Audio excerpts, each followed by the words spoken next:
नमस्कार दोस्तों, मैं बारेट चंद्रशेखर हाजिर हूँ मैथ के नए सवाल के साथ। आज का जो सवाल है वो त्रिभुज से संबंधित सवाल है। तो आइए बढ़ते हैं सवाल की तरफ। सवाल है त्रिभुज पी क्यू आर में भुजा क्यू आर पर एस एक ऐसा बिंदु है कि P S Q P R का समद्विभाजक है। यदि P Q 12 centimetre, Q S 3 centimetre, Q R 7 centimetre है तो भुजा पी आर की लंबाई कितनी होगी। देखिए, एक त्रिभुज है पी क्यू और आर, इसमें कोण क्यू पी आर यानी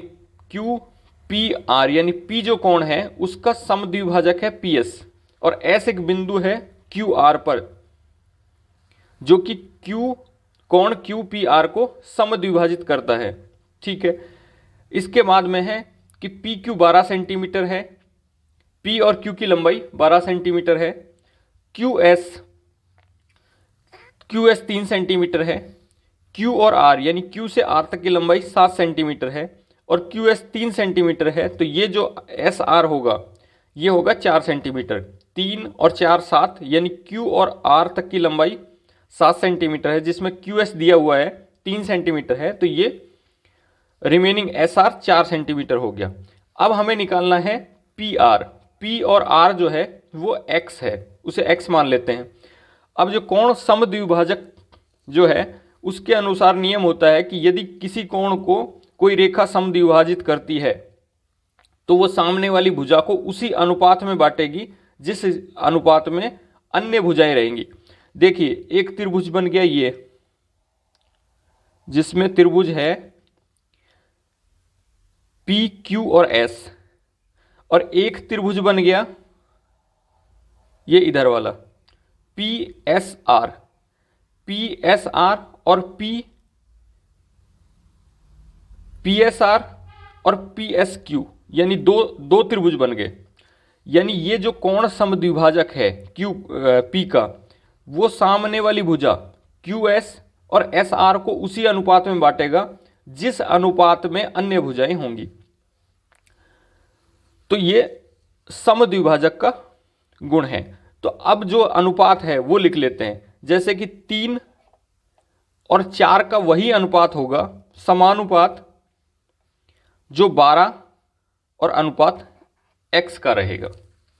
यानी ये समद्विभाजकता का गुण है कि यदि कोई रेखाखंड किसी कोण को समद्विभाजित करती है, यानी P जो है मान लो 60 डिग्री है तो 30 डिग्री यहाँ पे होगा, 30 डिग्री यहाँ होगा, तो वो सामने वाली भुजा, इसके सामने की भुजा ये और इसके सामने की भुजा उसी अनुपात में बांटेगी जिस अनुपात में अन्य भुजाएं होंगी। यानी इनका अनुपात वही होगा जो इस भुजा और इस भुजा का अनुपात होगा, यानी समानुपात होगा। तो 3 सेंटीमीटर और ये 4 सेंटीमीटर, तो 3:4 समानुपात है 12:x के।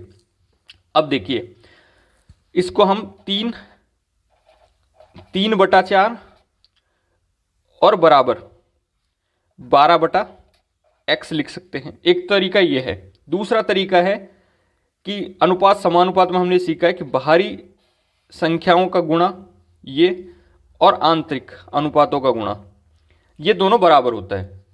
तो यदि इसको करेंगे तो क्या होगा, इसको करते हैं तो ये फर्स्ट तरीका है और ये सेकंड तरीका है।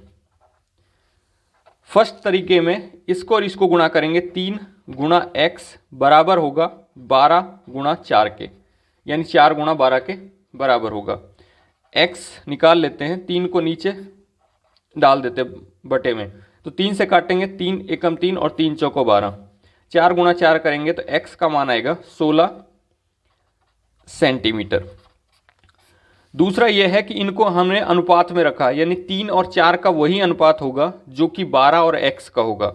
अब इनको हम तिरछा गुणा करते हैं, इसको गुणा इससे करेंगे और इसको गुणा इससे करेंगे, तो 3 गुणा x बराबर 3x होगा, और इसके बाद 12 गुणा 4, 12 चौक 48, x बराबर 48 में 3 का भाग देंगे, ये 3 जो गुणा में है ये बटे में भागित में चला जाएगा, तो 3 एकम 3 और 16 3 48, यानी x का मान होगा 16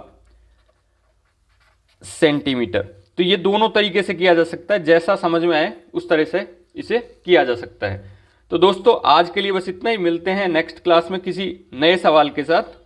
बने रहिए मेरे साथ। धन्यवाद, नमस्कार।